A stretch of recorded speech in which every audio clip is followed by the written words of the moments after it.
नाशिकच्या पंचवटीत jogging track असलेल्या Shrikrishna garden समोर साकारलाय 7 मजली देवीदास हाईट प्रकल्प। मग येताय ना आजच आपला फ्लॅट बुक करायला देवीदास हाईट्स मध्ये। आमचा मोबाईल क्रमांक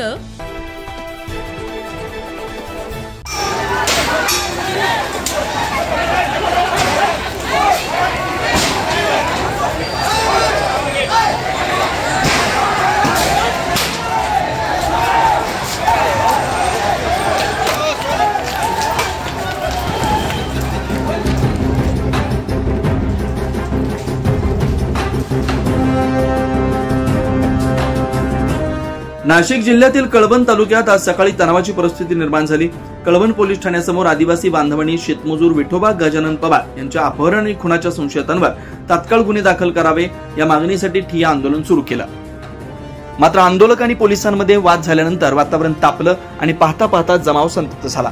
रागाच्या भरात आंदोलकांनी थेट पोलीस स्थानकावरच दगडफेक केली, ज्यामुळे एकच धावपळ उडाली। दगडफेकीत काही पोलीस कर्मचारी आणि पत्रकार जखमी झाले।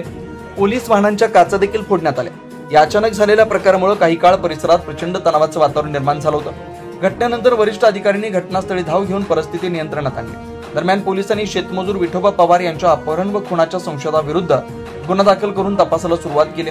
या घटनेमुळे आदिवासी समाजात प्रचंड संताप पसरलाय। सध्या परिस्थिती पूर्णपणे नियंत्रणात असून तणावपूर्ण वातावरण आहे। नाय न्यूज महाराष्ट्रासाठी प्रतिनिधी आम्रपाली वाघ, नाशिक।